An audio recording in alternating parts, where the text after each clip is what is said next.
Good day everyone!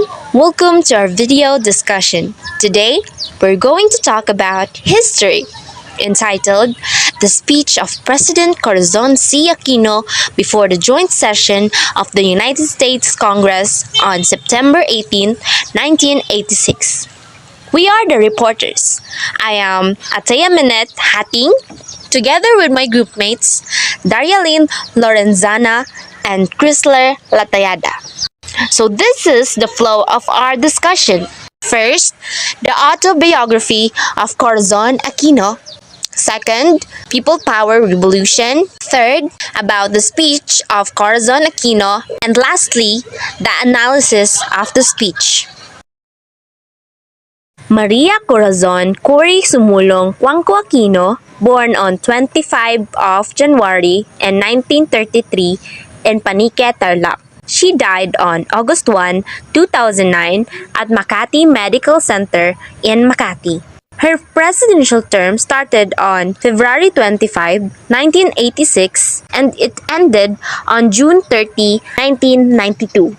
She is popularly known as Cory Aquino, Filipino politician who served as the 11th President of the Philippines, becoming the first woman to hold that once. As the widow of the slain Marcos oppositionist and the former Senator Benigno Ninoy Aquino Jr., Corazon Cory Cuangco Aquino functioned as the symbol of the restoration of democracy and the overthrow of the Marcos dictatorship in 1986. The EDSA People Power, which installed Cory Aquino in the presidency, put the Philippines in the international spotlights or overthrowing a dictator through peaceful means. Her image as a mourning widowed housewife who had always been in the shadow of her husband and relative and had no experience in politics, Cory was able to capture the imagination of the people whose right and freedom had long been compromised throughout the Marcos regime.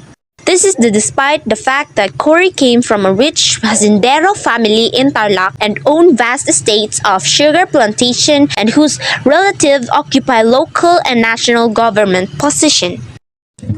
The People Power Revolution of 1986, widely recognized around the world for its peaceful character, when the former Senator Ninoy Aquino was shot at the tarmac of the Manila International Airport on 21st of August 1983.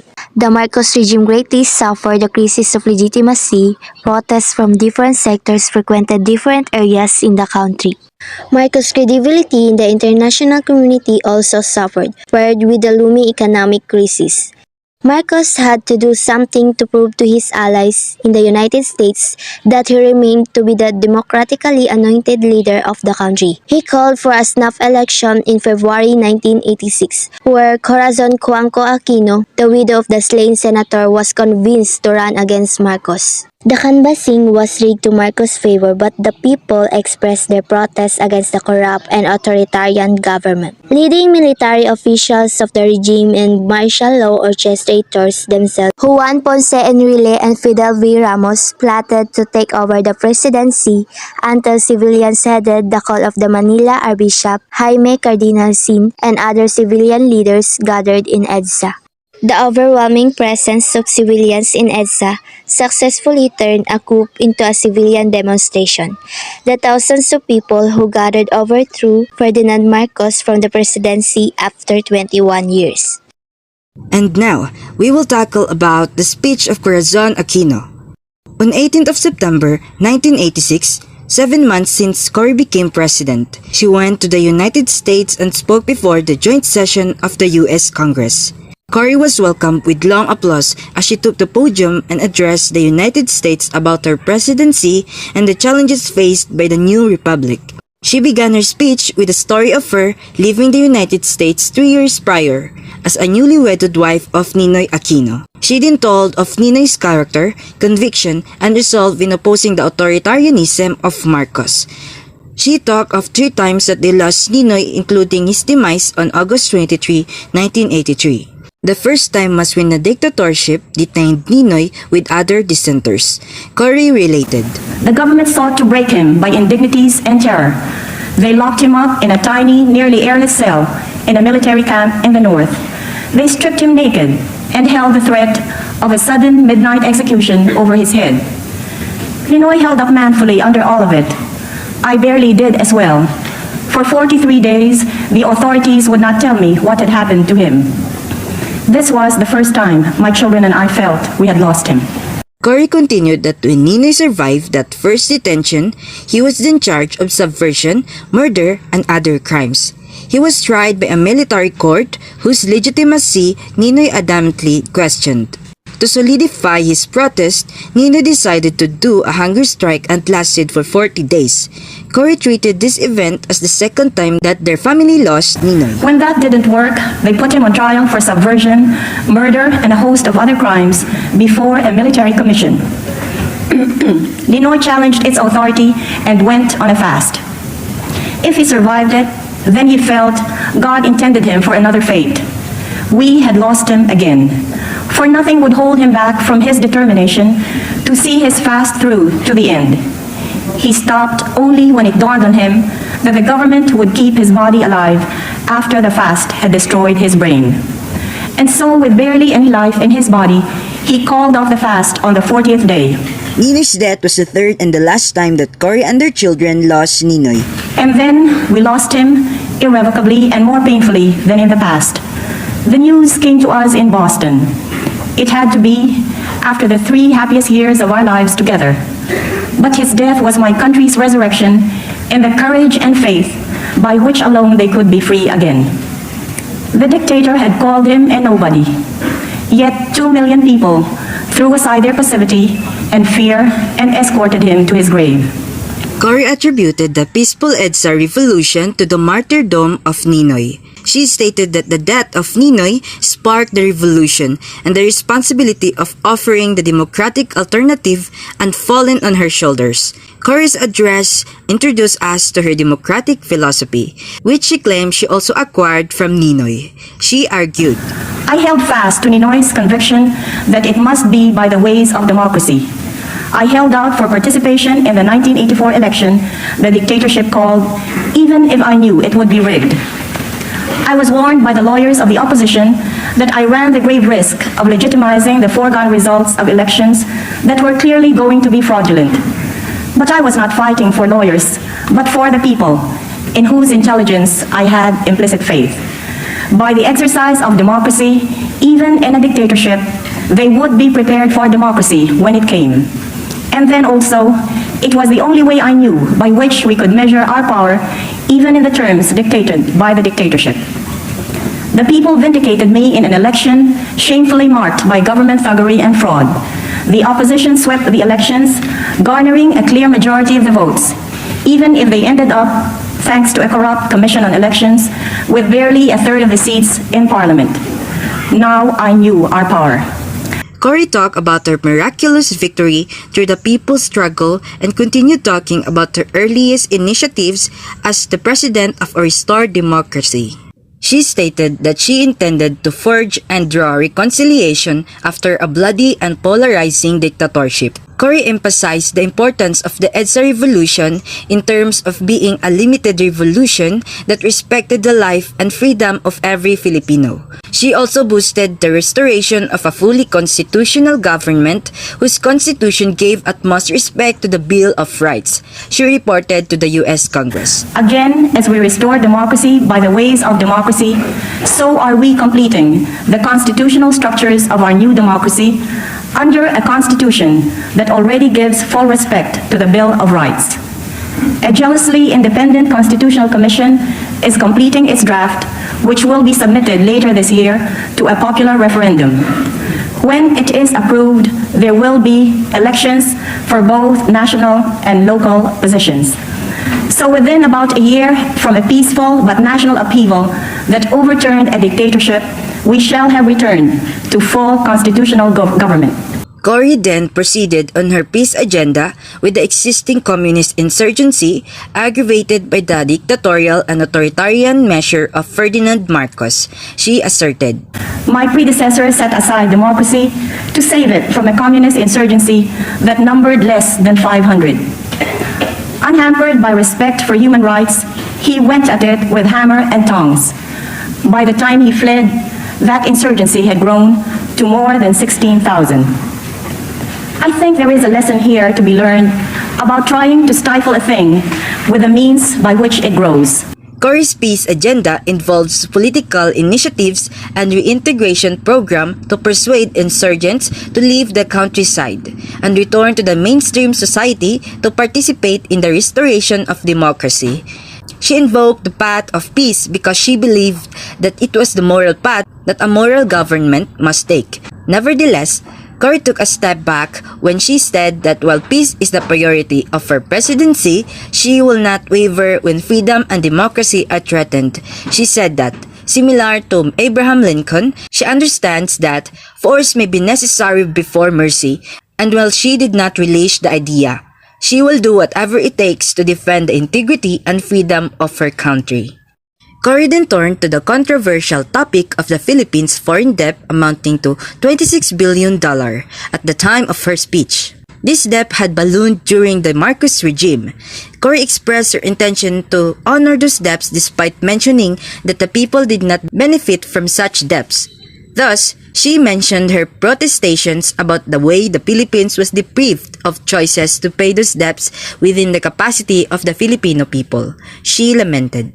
Finally, may I turn to that other slavery, our $26 billion foreign debt. I have said that we shall honor it. Yet the means by which we shall be able to do so are kept from us. Many of the conditions imposed on the previous government that stole this debt continue to be imposed on us who never benefited from it. She continued that while the country had experienced the calamities brought about the corrupt dictatorship of Marcos, no commensurate assistance was yet to be extended to the Philippines. She even remarked that given the peaceful character of EDSA revolution, ours must have been cheapest revolution ever. She demonstrated that Filipino people fulfilled the most difficult condition of the debt negotiation, which was the restoration of democracy and responsible government. Cory related to the U.S. legislators that wherever she went, she met poor and unemployed Filipinos willing to offer their lives for the democracy. She stated, Wherever I went in the campaign, slum area or impoverished village, they came to me with one cry, democracy. Not food, although they clearly needed it, but democracy. Not work, although they surely wanted it, but democracy. Not money, for they gave what little they had to my campaign. They didn't expect me to work a miracle that would instantly put food into their mouths, clothes on their back, education in their children, and give them work that will put dignity in their lives. But I feel the pressing obligation to respond quickly as the leader of the people, so deserving of all these things. Cory proceeded in enumerating the challenges of the Filipino people as they tried building the new democracy. These were the persisting communist insurgency and the economic deterioration. Cory further lamented that these problems worsened by the crippling debt because half of the country's export earnings amounting to $2 billion would go to pay just the interest on a debt whose benefit the Filipino people never received. Cory then asked a rather compelling question to the U.S. Congress. Has there been a greater test of national commitment to the ideals you hold dear than that my people have gone through? You have spent many lives and much treasure to bring freedom to many lands that were reluctant to receive it. And here you have a people who want it by themselves and need only the help to preserve it. Cory ended her speech by thanking America for serving as home to her family for what she referred to as the 3 happiest years of their lives together. She enjoined America in building the Philippines as a new home for democracy and in turning the country as a shining testament of the two nations' commitment to freedom. Cory Aquino's speech was an important event in the political and diplomatic history of the country because it has agreeably cemented the legitimacy of the EDSA government in the international arena. The speech talks of her family background, especially her relationship with her late husband, Ninoy Aquino. It is well known that it was Ninoy who served as the real leading figure of the opposition at that time. Indeed, Ninoy's eloquence and charisma could very well compete with that of Marcos. In her speech, Cory talked at length about Ninoy's toil and suffering at the hands of the dictatorship that he resisted. Even when she proceeded talking about her new government, she still went back to Ninoy's legacies and lessons. Moreover, her attribution of the revolution to Ninoy's death demonstrates not only Cory's personal perception on the revolution, but since she was the president, it also represents what the dominant discourse was at that point in our history. The ideology or the principles of the new democratic government can be also be seen in the same speech. Aquino was able to draw the sharp contrast between her government and of her predecessor by expressing her commitment to a democratic constitution drafted by an independent commission. She claimed that such constitution upholds and adheres to the rights and the liberty of the Filipino people. Cory also hoisted herself as the reconciliatory agent after more than 2 decades of a polarizing authoritarian politics. Her response to this insurgency rooted from her diametric opposition of the dictator. Cory claimed that her main approach to this problem was through peace and not through the sword of war. Despite Cory Aquino to host herself as the exact opposite of Marcos, her speech still reveals certain parallelism between her and the Marcos government. This is seen in terms of continuing the alliance between the Philippines and the United States despite the known affinity between the said world superpower and Marcos. The Aquino regime, as seen in Cory's acceptance and the invitation to address the U.S. Congress and to the content of the speech, decided to build and continue with the alliance between the Philippines and the United States and effectively implemented an essentially similar foreign policy to that of the dictatorship. Nevertheless, Cory expressed her intention to pay off those debts. Unknown to many Filipinos was the fact that there was a choice of waiving the said debt because those were the debt of the dictator and not of the country. Cory's decision is an indicator of her government intention to carry on a debt-driven economy. Reading through Aquino's speech, we can already take cues, not just on Cory's individual ideas and aspiration, but also the guiding principles and framework of the government that she represented. And now it is the end of our topic.